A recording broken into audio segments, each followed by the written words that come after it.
បាទខ្ញុំប្រកាសណាខ្ញុំផុនបន្ថល់សូមក្រាបថ្វាយបង្គំព្រះជាគុណព្រះសង្ឃគ្រប់ព្រះអង្គសម្ដេចទ្រង់ឯកឧត្តមលោកជំទាវអ្នកអង្គញាលោកស្រីអស់លោកប្រិយមិត្តចិត្តឆ្ងាយទាំងអស់ជាទីគោរពរាប់អាននៃខ្ញុំថ្ងៃនេះខ្ញុំប្រកាសណាខ្ញុំនិងក្រុមការងារបានវិលមកជួបប្រភពព្រះជាគុណសម្ដេចទ្រង់ឯកឧត្តមលោកជំទាវអ្នកអង្គញាលោកស្រីអស់លោកសាជាថ្មីម្ដងទៀតហើយប្រធានបទថ្ងៃនេះគឺខ្ញុំប្រកាសថាខ្ញុំសូមលើកយកប្រធានបទជាក់ស្ដែងមួយយកមកជម្រាបជូននឹងទូលថ្វាយនោះគឺពាក់ព័ន្ធនឹងមេដឹកនាំនយោបាយលោកខាងលិចឬក៏នយោបាយមេដឹកនាំនយោបាយពិភពលោកដែលមាននយោបាយប្រកាន់យកជាជំហរនៅក្នុងការជួយអ៊ុយក្រែនគ្រប់គ្រងអ៊ុយក្រែនទាំងថវិកាទាំងអាវុធយុទ្ធភ័ណ្ឌទាំងបញ្ហាផ្សេងទៀតដើម្បីឲ្យអ៊ុយក្រែនមានលទ្ធភាពមានឱកាសតតាំងច្បាំងធ្វើសង្គ្រាមជាមួយនឹងរុស្ស៊ីអញ្ចឹងយើងអាចនិយាយបានថាក្នុងរយៈពេលខ្វះតែ2ខែទៀតទេគឺគម្រប់2ឆ្នាំដែលកងទ័ពរុស្ស៊ីបានលើកទ័ពចូលទៅទឹកដីអ៊ុយក្រែនហើយបាន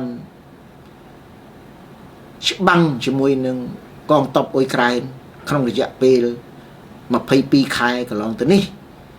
ហើយជាលទ្ធផលប្រទេសអ៊ុយក្រែនដែលជាប្រទេសមួយដ៏ល្អផូរផង់ប្រទេសមួយដែលជាប្រទេសមានអ្វីទាំងអស់ឥឡូវនេះអ៊ុយក្រែនប្រែជាគ្មានអ្វីទាំងអស់ជាពិសេសនៅក្នុងវិស័យការពារជាតិមានន័យថាកងទ័ពជើងគោកជើងទឹកជើងអាកាសគឺត្រូវបានកងទ័ពរុស្ស៊ីត្រូវបានប្រព័ន្ធយោធារុស្ស៊ីគឺកំទេចចោលគ្មានសល់លើសពីនោះគឺប្រជាជនអ៊ុយក្រែនជាង20លាននាក់បានធ្វើបំលាស់ទីភៀសខ្លួនទៅកាន់ប្រទេសនេះប្រទេសនោះទៅកាន់តំបន់មានសុវត្ថិភាពទន្ទឹមនឹងនោះដែរហេដ្ឋារចនាសម្ព័ន្ធគ្រប់សពបែបយ៉ាងត្រូវបានបំផ្លាញដោយសារសង្គ្រាមហើយរឹតតែអាក្រក់ជាងនឹងទៅទៀតគឺទាហានអ៊ុយក្រែនមិនតិចជាង50,000 នាក់ទេដែលបានបាត់បង់ជីវិតនិងពិការភាពដែលបន្សល់ទុកនៅកុមារកំព្រាស្ត្រីមេម៉ាយបន្សល់ទុកនៅឪពុកម្ដាយបាត់បង់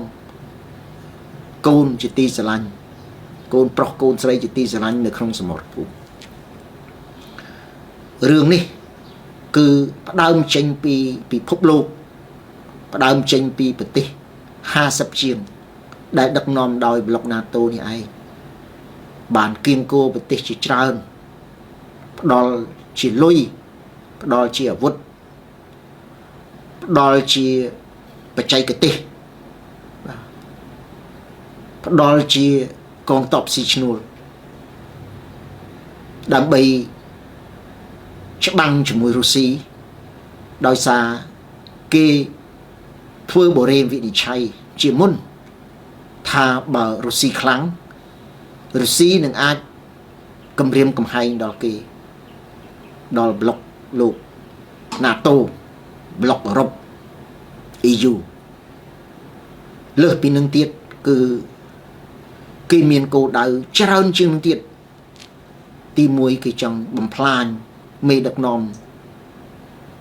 របស់រុស្ស៊ីជាពិសេសគឺលោកពូទីនដែលមានប្រជាប្រិយភាព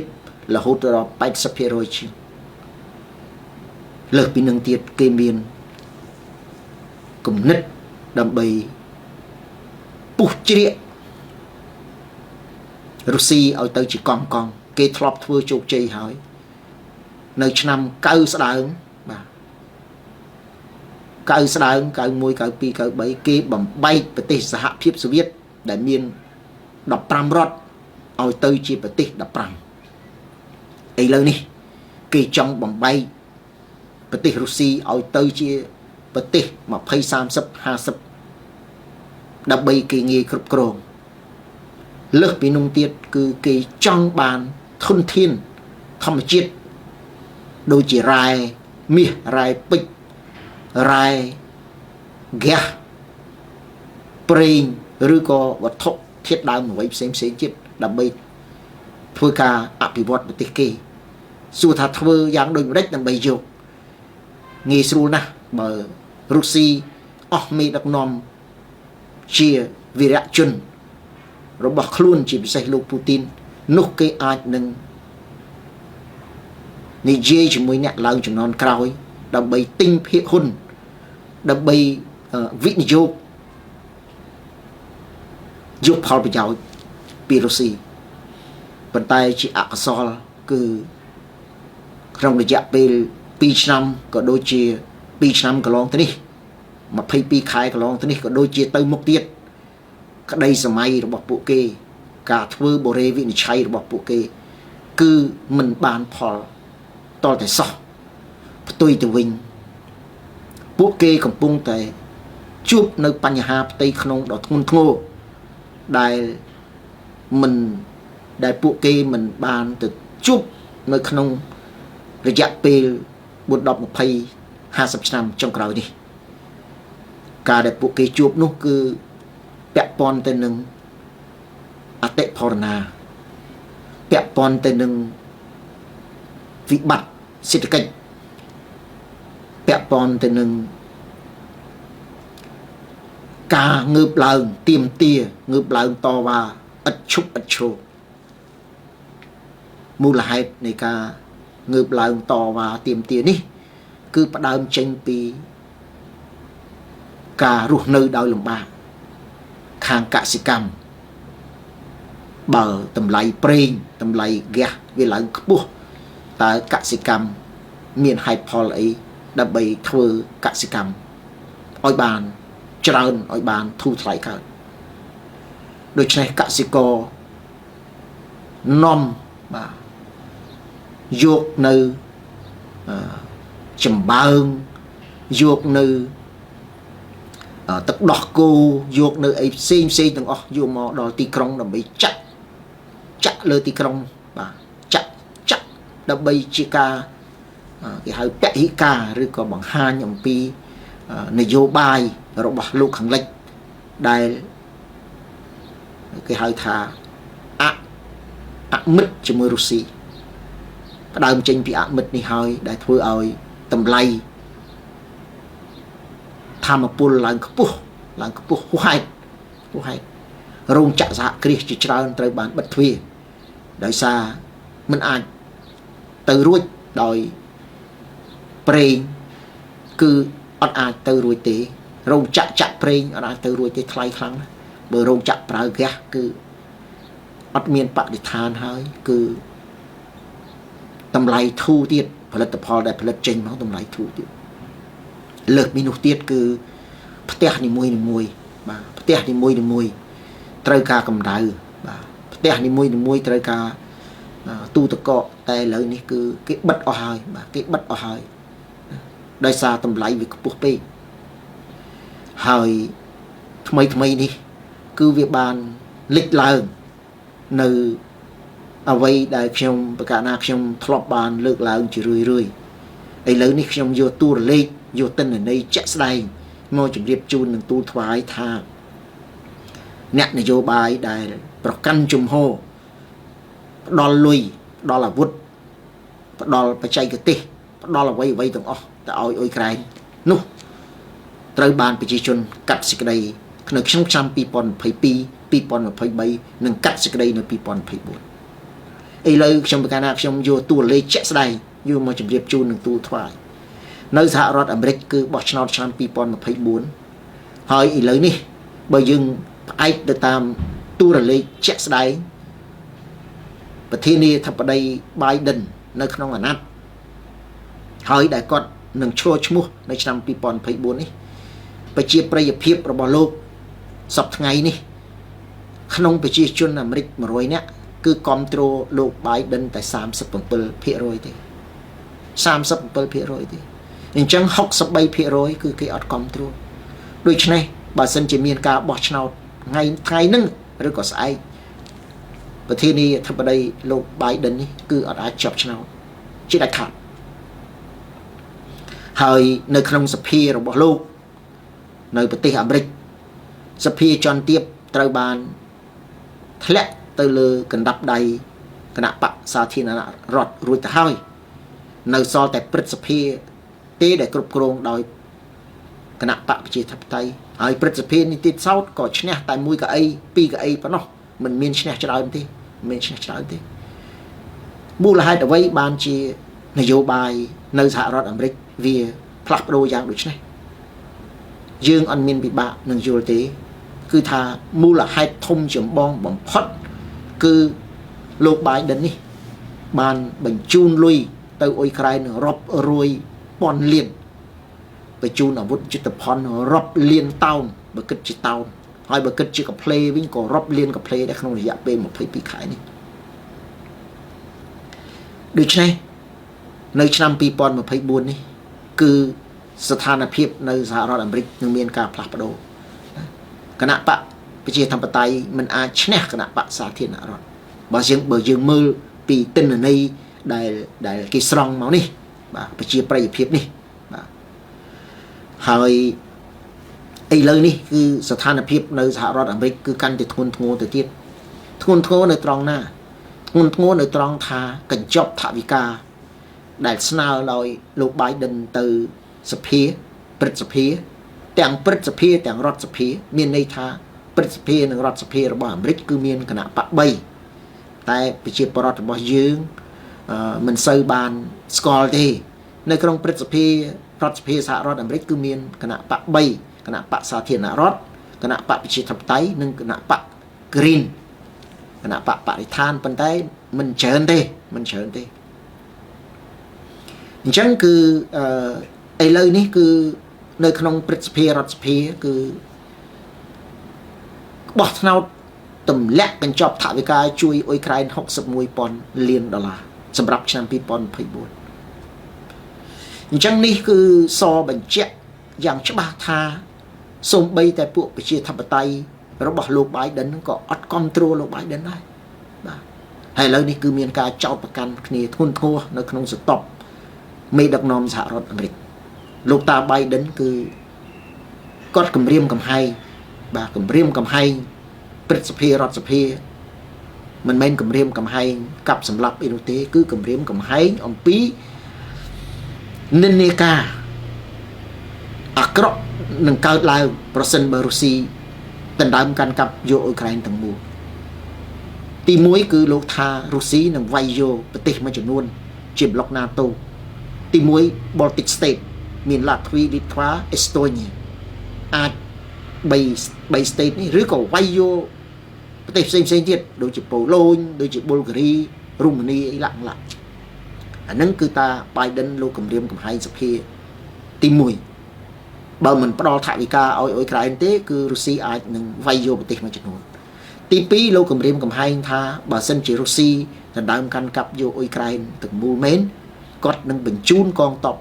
អាមេរិកទៅច្បាំងជាមួយរុស្ស៊ីចឹងសំណួរសួរថា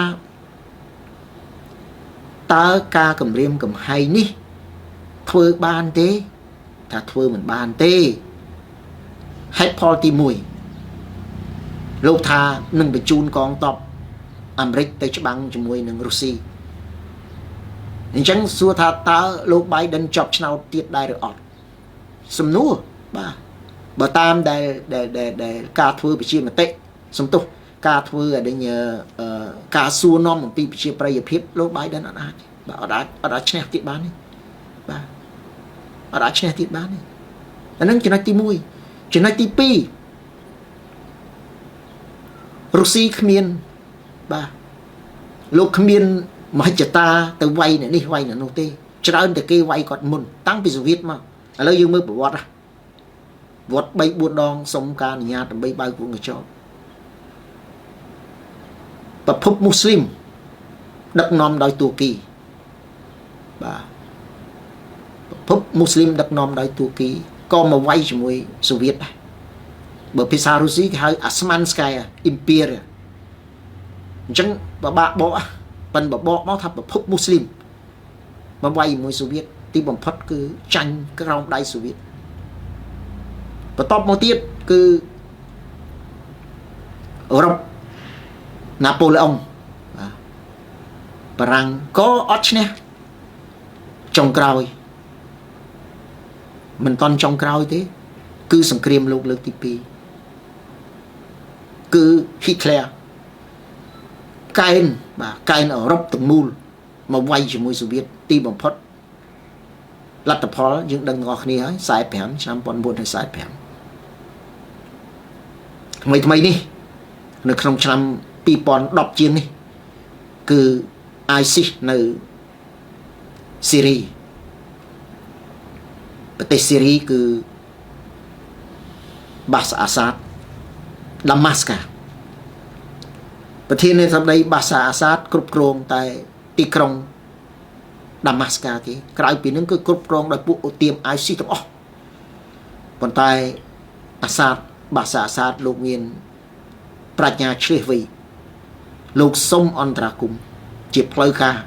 ក្នុងនាមប្រធានាធិបតីស្របច្បាប់រុស្ស៊ីអន្តរាគមន៍ទីបំផុតឥឡូវនេះទឹកដីស៊ីរីទាំងមូលគឺសឹងតែ90ផ្លាយ97 98% គឺគ្រប់គ្រងដោយប្រធានាធិបតីបាហាសាតសួរពួកអូទៀមទៅណាអស់ហើយបាទរត់ចេញអ្នកណារត់មិនតាន់ទេគឺយើងដឹងហើយថាទៅណាបាទអត់មានអីពិបាកយល់ទេបាទកម្លាំងអត់ស្របច្បាប់គឺទិសដៅគឺមានតែកំតិចទេប្រទេសណាក៏ដោយបាទអត់ស្របច្បាប់ត្រូវតែកំតិចបាទកម្លាំងប្រដាប់អាវុធអត់មានរឿងទៅនិយាយផ្អែមល្ហែមចាក់ជេរចាក់ស្គរអីទេបាទអត់មានទេបាទត្រូវតែកំតិចនៅកន្លែងណាតំបន់ណាក៏ដោយបាទមិនព្រមដាក់អាវុធគឺកំតិចចោលអានោះមានតែប៉ុណ្ណាអាសាតក៏ដូចគ្នាដែរកំតិចអត់មានសល់ទេបាទអត់មានសល់ទេនេះគឺដែលខ្ញុំប្រកាសថាខ្ញុំគឺលើកឡើងអំពីប្រសាសន៍របស់ Biden ថារុស្ស៊ីនឹងទៅវាយយកប្រទេសនេះប្រទេសនោះខ្ញុំប្រកាសថាខ្ញុំមើលប្រវត្តិសាស្ត្រមិនពិតដូចលោក Biden លើកទេប៉ុន្តែបើសិនជាអ្នកឯងមកគម្រាមកំហែងរុស្ស៊ីអានឹងត្រូវហើយបាទត្រូវហើយដូចអ៊ុយក្រែនអីជាដើមឃើញទេបាទយូហ្គោស្លាវីស៊ីរីហើយនៅអាហ្វ្រិកឥឡូវនេះបាទដូច្នេះនេះគឺគ្រាន់តែថាបញ្ជាក់អំពីអ្វីដែលលោក Biden លើកឡើងហើយបើលោករដ្ឋមន្ត្រីការពារជាតិអាមេរិក Justin គម្រាមសភាព្រឹទ្ធសភាដោយផ្ទាល់គម្រាមថាម៉េចថាបើសិនមិនអនុវត្តថវិកាខ្ញុំនឹងបញ្ជូនកូនចៅណែទៅវាយជាមួយរុស្ស៊ីបាទហើយខ្ញុំមិនមែនអ្នកច្បាប់អាមេរិកទេប៉ុន្តែអាមេរិកគឺគេមាននីតិវិធីច្បាស់ណាស់គេមានច្បាប់ច្បាស់ណាស់បើសិនជាមិនមែនសង្គ្រាមអាមេរិកតែបញ្ជូនកងទ័ពទៅហើយងាប់កូនគេយកទៅដាក់គុកគេធ្វើ impeachment យកទៅដាក់គុកភ្លាមហ្មងបាទអញ្ចឹងអ្នកខ្លះអត់យល់បាទអាមេរិកអត់បានទេបាទសភាព្រឹទ្ធសភាអាមេរិកដូចតុលាការអញ្ចឹងបាទដូចតុលាការអញ្ចឹងគាត់ថាគេអត់មានសិទ្ធិចេញសារក្រមទេប៉ុន្តែគេមានសិទ្ធិចេញសេចក្តីសម្រេចបណ្ដេញឯងចេញពីតំណែងហើយបញ្ជូនករណីហ្នឹងទៅឲ្យតុលាការបាទចឹងឥឡូវវិលមកចូលដល់តើមេដឹកនាំណាខ្លះដែលមានប្រជាប្រិយភាពទាបឥឡូវយើងយកអង់គ្លេសបាទអញ្ចឹងអង់គ្លេសគឺធ្លាក់នាយករដ្ឋមន្ត្រីប្រមាណនឹងខ្ញុំមិនបាច់និយាយទេបាទខ្ញុំសុំនៅស្ងៀមហ្មងព្រោះធ្លាក់ច្រើនពេកបាទតាំងពីចូលរុស្ស៊ីចូលគេហៅថាអន្តរាគមន៍យោធាពិសេសលើទឹកដីអ៊ុយក្រែនហ្នឹងគឺថាធ្លាក់ញឹកដល់ធ្លាក់ច្រើនពេកហ្នឹងចង់ភ្លេចឈ្មោះទៅទៀតអង់គ្លេសហើយឥឡូវនេះអធិការបតីអាល្លឺម៉ង់អូឡាសូហ្វប្រជាជនអាល្លឺម៉ង់100នាក់គ្រប់គ្រងលោកទី2តែ20នាក់ឯងបាទនិយាយទៅគ្រប់គ្រងតែ 20% ទេ 80% គេអត់គ្រប់គ្រងហើយបើយើងយកលទ្ធផលជាក់ស្ដែងគឺបោះឆ្នោតរដ្ឋបាលថ្នាក់ក្រោមជាតិនៅអាល្លឺម៉ង់ហ្នឹងគឺគណៈបកកាន់អំណាចគឺ អត់ទទួលបានជ័យជំនះនៅរដ្ឋបាលថ្នាក់ក្រោមជាតិទេឆ្នាំ2023នេះចាញ់បាត់ហើយបាទឥឡូវចូលឆ្នាំ2024នេះអាល្លឺម៉ង់នឹងបោះឆ្នោតជ្រើសរើសអធិការបតីជ្រើសរើសសភាដោយខ្មែរអញ្ចឹងដែរបាទជ្រើសរើសសភាតាមរយៈសភាគណៈបកណាឈ្នះឆ្នោតនឹងឡើងធ្វើជានាយករដ្ឋមន្ត្រីអញ្ចឹងតាមប្រជាប្រិយភាពបច្ចុប្បន្ននេះអធិការបតីអាល្លឺម៉ង់នឹងខ្ទៀតទៅទៀតហើយមេដឹកនាំជាច្រើននៅអឺរ៉ុបនឹងខ្ទៀតឥឡូវមេដឹកនាំដែលខ្ទៀតហើយឥឡូវខ្ញុំលើកយក3ប្រទេសយកមកជម្រាបជូនគឺនាយករដ្ឋមន្ត្រីរដ្ឋាភិបាលប៉ូឡូញអស់ហើយថ្ងៃនេះគឺមានរដ្ឋាភិបាលថ្មីហើយមាននាយករដ្ឋមន្ត្រីថ្មីហើយរដ្ឋាភិបាលដែលដឹកនាំប្រទេសតាំងពីឆ្នាំ2000ជាងនោះ2013 14នោះធ្លាក់ហើយបាទធ្លាក់ហើយដោយសាររដ្ឋាភិបាលនេះគឺយកលុយយកអាវុធឲ្យអ៊ុយក្រែនអញ្ចឹងប៉ូឡូញគឺធ្លាក់ល្ងាចមិញនេះឯងបាទប៉ូឡូញគឺមាននាយករដ្ឋមន្ត្រីថ្មីហើយបាទនាយករដ្ឋមន្ត្រីថ្មីនេះគឺជាប្រធានអតីតប្រធានសហគមន៍អឺរ៉ុបបាទប្រធាន EU លោក Donald Tusk ចាំនឹងឈ្មោះគាត់បាទនេះមិនមែនខ្ញុំកាលណាខ្ញុំអ្នកនិយាយទេគឺសារព័ត៌មានអន្តរជាតិជាច្រើនបាទសូមមេត្តាមើលទៅឃើញហើយកន្លងទៅនេះ3 4 5ខែមុននេះគឺស្លូវ៉ាគីបាទនាយករដ្ឋមន្ត្រីដែលយកលុយយកកំភ្លើងទៅឲ្យអ៊ុយក្រែនធ្លាក់ហើយអ្នកឡើងមកថ្មីនេះគឺធ្វើច្បាប់ភ្លាមតែម្ដងលោក Fico នេះគឺនាយករដ្ឋមន្ត្រីថ្មីរបស់ឆេកូគឺលោកចប់ជានាយករដ្ឋមន្ត្រីតាមរយៈគេហៅថាកម្មវិធីនយោបាយរបស់ខ្លួនដែលលើកឡើងថាបើលោកឈ្នះឆ្នោតលោកនឹងផ្ដាច់ជំនួយទៅឲ្យអ៊ុយក្រែនទាំងអស់ដូច្នេះគាត់លោកឈ្នះមែនឥឡូវលោកផ្ដាច់ទាំងអស់ហើយលោកជំរុញឲ្យមានការចរចាហើយថ្មីនេះប្រហែលជាក្នុងអាទិត្យមុននេះគឺមេដឹកនាំស្ដាំនិយមមួយរូបរបស់ហូឡង់នេតជែនឬក៏ហូឡង់គឺចប់ឆ្នោតដោយសារលោកដាក់នៅក្នុងកម្មវិធីនយោបាយពេលធ្វើការឃោសនារប្រជាប្រិយភាពរការឈ្នះចាញ់គឺលោកដាក់មកថាបើលោកចប់ឆ្នោតគឺលោកនឹងដាច់ជំនួយទៅឲ្យអ៊ុយក្រែនទាំងអស់មូលហេតុដែលដាច់លោកថាលុយក៏មានកម្រិតអាវុធយុទ្ធភណ្ឌយើងក៏តិចដូច្នេះយើងមិនអាចយកទៅឲ្យអ៊ុយក្រែនហើយបើយកទៅឲ្យអ៊ុយក្រែនក៏វាអត់ឈ្នះរុស្ស៊ីដដែលទេបាទហើយធ្វើឲ្យងាប់មនុស្សបាទធ្វើឲ្យហិនហោចអញ្ចឹងពួកស្ដាំនិយមនេះគឺជាប់បាទហើយបើនៅហុងហ្គ្រីវិញស្ដាំនិយមចំហ្នឹងបាទតាំងពីដើមមកលោក Viktor Orban នេះគឺហើយឥឡូវហ្នឹង Viktor Orban នេះត្រៀមដើម្បីជួបជាមួយពួកខាង Donald Trump សិតតែពួកស្ដាំនិយមនេះគឺដាច់ខាតហ្មងបាទហើយនេះបានយើងហៅថាពួកស្ដាំនិយមច្រើនតែពួកដាច់ណាត់ជានយោបាយច្បាស់លាស់ដល់ឆ្វេងហ្នឹងបានន័យថា bla bla bla bla បាទអាកដាលផ្សេងទៀតអាឆ្វេងផ្សេងទៀតអាកដាលត្រូវទាំងសងខាងខ្លាំងផងខ្សោយផងបាទអាឆ្វេងហ្នឹងគឺខ្សោយហ្មងបាទជានយោបាយ bla bla អញ្ចឹងអាស្ដាំនិយមហ្នឹងគឺដាច់ខាតហ្មងបាទអញ្ចឹងឥឡូវយើងឃើញថាពួកស្ដាំនិយមនេះគឺឈ្នះបាទឈ្នះអញ្ចឹងនេះដែលខ្ញុំកាលណាខ្ញុំចង់ជម្រាបជូននឹងទូលថ្វាយថាឥឡូវនេះគឺនាយករដ្ឋមន្ត្រី2បានឡើងជានាយករដ្ឋមន្ត្រីតាមរយៈការផ្ដាច់ជំនួយទី1គឺស្លូវ៉ាគីទី2គឺប៉ូឡូញល្ងាចមិញនេះធ្វើថ្ងៃខាងមុខប៉ុន្មានថ្ងៃទៀតនេះនឹងឡើងនាយករដ្ឋមន្ត្រីស្ដាំនិយមមួយទៀតដែលទៅពីចប់ឆ្នោតនៅហូឡង់ហើយឆ្នាំ2024នេះខ្ញុំបានជម្រាបជូននឹងទូលថ្វាយហើយថាមេដឹកនាំជាច្រើននឹងមានវាសនាមិនល្អ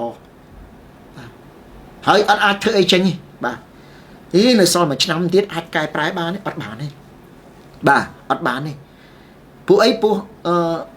សកម្មភាពនិងអំពើរបស់ខ្លួនត្រូវបានគេកត់ត្រាត្រូវបានសារព័ត៌មានធំត្រូវបានប្រជាជនកត់ត្រាយ៉ាងច្បាស់ដូច្នេះ លោកតាបាយដិននេះមួយគឺមិនអាចទេបាទមិនអាចវិលមកកាន់ប្រធានាធិបតីវិញទេបាទហើយខ្ញុំកាលណាខ្ញុំអូយច្បាស់ម៉េះអានឹងរឿងរបស់អាមេរិកទៅប្រជាជនអាមេរិកត្រឹមត្រូវប្រជាជនអាមេរិកជាអ្នកកាត់សេចក្តីប៉ុន្តែយើងអាចមើលឃើញយ៉ាងច្បាស់លុយរាប់ពាន់លានរាប់រយពាន់លានបញ្ជូនទៅអ៊ុយក្រែនអានឹងsẽមានឯកសារតាបាទអ្នកណាក៏ដឹងដែរបាទលើកលែងតែមនុស្សនៅក្នុងពោះវាមិនតាន់កើតអានឹងបានវាមិនដឹងបើមនុស្សនិយាយបានចេះនិយាយហើយគឺដឹងហើយម៉ែឪប្រាប់អញ្ចឹងគឺ Biden Olaf Scholz អធិការបតីអាល្លឺម៉ង់ហើយមេដឹកនាំដទៃទៀតមេដឹកនាំដទៃទៀតបាទនឹងមានវាសនាអាក្រក់ហើយដូរអីអត់តន់នេះធ្វើអីក៏មិនតន់ដែរបាទនោះគឺជាការកាត់សេចក្តីដោយប្រជាជនរបស់ខ្លួនបាទប្រជាជនរបស់ខ្លួននេះខ្ញុំប្រកាសថាខ្ញុំចង់លើកឡើងអំពីរឿងមេដឹកនាំដែលប្រកាន់ជំហរជួយអ៊ុយក្រែនដាច់ក្បាលដាច់កន្ទុយនឹងអស់សិទ្ធិអស់អំណាចបាទតាមរយៈសិលឹកឆ្នោតរបស់ប្រជាពលរដ្ឋរបស់ខ្លួននៅក្នុងពេលកន្លងទៅក៏ដូចជាពេលថ្ងៃខាងមុខពីឆ្នាំ2024នេះសូមអរគុណសូមអរគុណ